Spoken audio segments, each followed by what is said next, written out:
बिस्मिल्लाहिर्रहमानिर्रहीम। अस्सलामुअलैकुम नाज़रीन, मैं हूं डॉक्टर अली और आप देख रहे हैं मेरा फेसबुक और यूट्यूब चैनल। नाज़रीन, भारत ये समझता है कि फ़्रांस के साथ हमारे बड़े अच्छे ताल्लुकात हैं।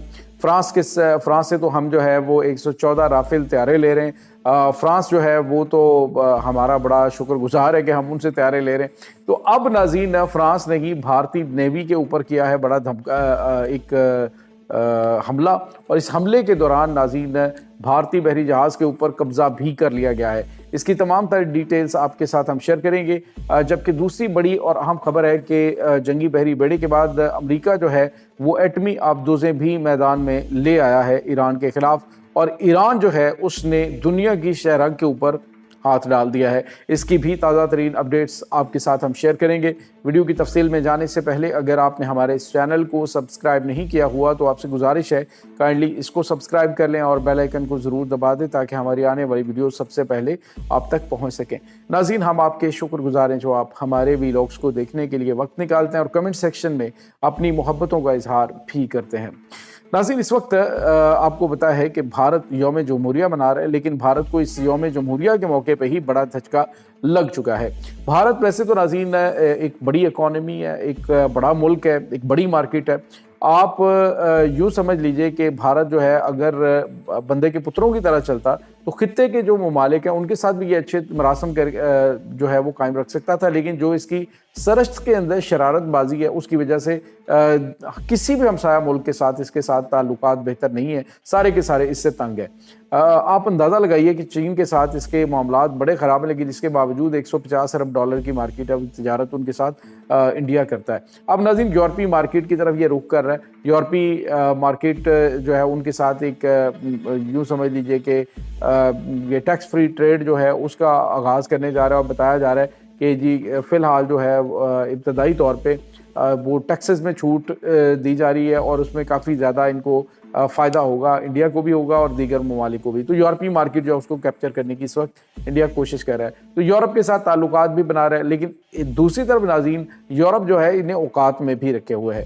हुआ कुछ यूँ है कि एक जो ऑयल टैंकर, एक बहरी जहाज़ इंडिया का जो कि रशियन फ्लैगशिप था, रशिया का झंडा लगाया हुआ था और वहाँ पे वो गुजर रहे थे, तो फ्रांसीसी नेवी ने उसके ऊपर अटैक किया और उसके ऊपर कब्जा कर लिया। तो उसके बाद जो अंदर से निकला वो क्या था, वो सारी इंडियन टीम थी, इंडियन कैप्टन था, और ये नाज़रीन जो बहरे रूम के अंदर ऑपरेशन अंजाम दिया गया है और इसमें उस सारे के सारे अमले को, सारे के सारा अमला जो है वो भी गिरफ्तार किया गया। ये वो शैडो फ्लीट है नाज़रीन जिसके ऊपर पाबंदियां लगाई गई थी, लेकिन ये रशियन फ्लैगशिप के साथ जो है वो सफ़र कर रहा था, इसको पकड़ लिया गया और इंडियन जो कैप्टन है और अमला है उसको गिरफ्तार कर लिया गया।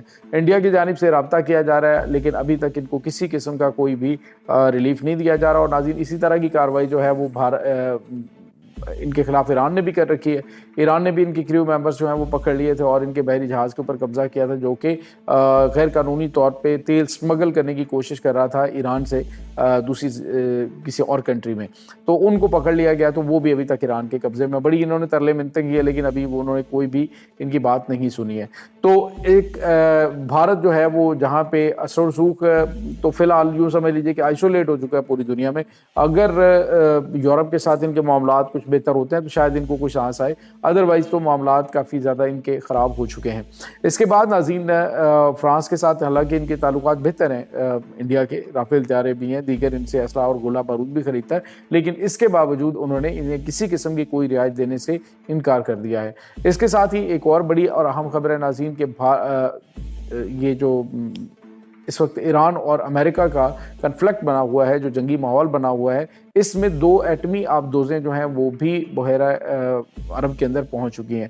नाज़रीन, ये एटमी आबदोज़ें जो हैं वो उसी फ्लीट के साथ मौजूद हैं जो कि अभी रिसेंटली वहाँ पे पहुंचा है, USS इब्राहिम लिंकन। तो उसके साथ ये एटमी आबदोज़ें, इनका काम जो है वो ख़ास तौर पर आने वाले जो मिसाइल्स हैं उनको भी, और उसके बाद जो यहाँ से अटैक है वो भी करना है उन्होंने ईरान के ऊपर।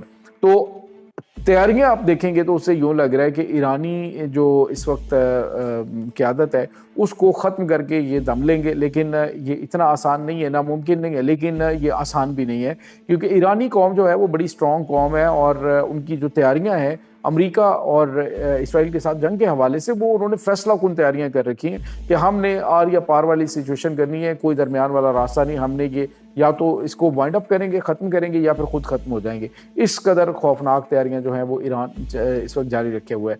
नाज़रीन, खबर ये आ रही है कि ईरान ने अमेरिका तो छोड़ दें, अमेरिका के साथ तो वो निपटेगा जंग में, लेकिन उसने दुनिया की शरक के ऊपर हाथ डाल दिया। अमेरिका की दो जो सबमरीन्स हैं इसकी ईरान की, वो नाज़रीन स्ट्रेट ऑफ होर्मुज़ में पहुंच चुकी हैं।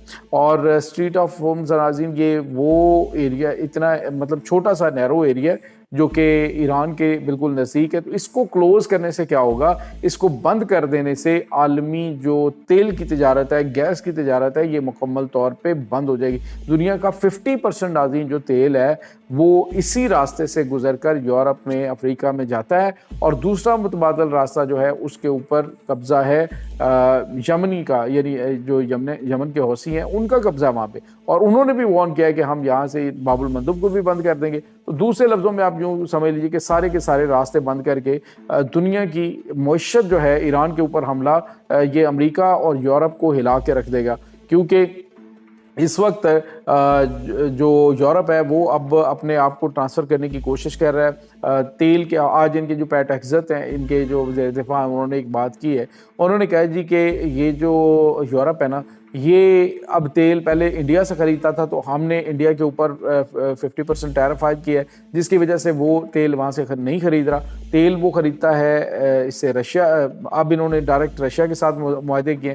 पहले इंडिया रशिया से तेल ख़रीदता था, उसको रिफ़ाइन करके यूरोप को बेचता था, लेकिन अब क्या हुआ है कि ये डायरेक्ट जो है वो रशिया से तेल ले रहे हैं। तो खुद अपनी जंग जो है अपने खिलाफ रशिया को ये मजबूत कर रहे हैं। तो ये एक बड़ी इनकी यूँ समझ लीजिए कि इनकी संगीन गलती है जो ये करने जा रहे हैं। लेकिन नाज़रीन, यहाँ पे आपको ये बताते चलें कि तेल की जो फ़िलहाल अहमियत है वो है, लेकिन अगले कुछ सालों के बाद ये जो ब्लैक गोल्ड है इसकी अहमियत ख़त्म हो जाएगी। फ़िलहाल ईरान जो है उसके हाथ में इसका कंट्रोल है, और वहाँ पे ईरानी प्रॉक्सी जो यमन है उसके हाथ में। यमन ने भी ऐलान कर रखा है कि हम अमेरिका को बता दें कि अगर ईरान पे हमला हुआ बाबुल मंदब भी बंद होगा, और हम जो है वो अमेरिकी और दीगर जो ईरान के ऊपर हमला करने में मुलविस होंगे उनके बहरी जहाज़ों को हम ठोकेंगे और अमेरिका के तैयारा बरदार जंगी बहरी बेड़े को डबो देंगे।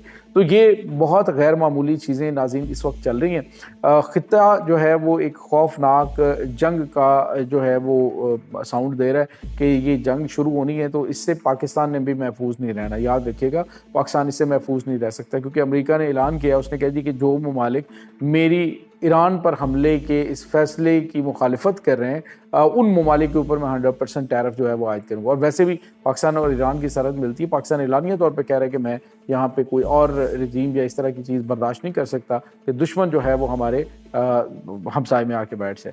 ये नाज़रीन इस वक्त ताज़ा तरीन अपडेट्स हैं। इस तमाम सूरत हाल के बारे में आपका क्या कहना है, कमेंट सेक्शन में अपने ख्यालात का इजहार ज़रूर कीजिएगा। इंशाल्लाह बहुत जल्द मिलते हैं एक नई वीडियो में। तब तक के लिए अपना बहुत सारा ख्याल रखिएगा।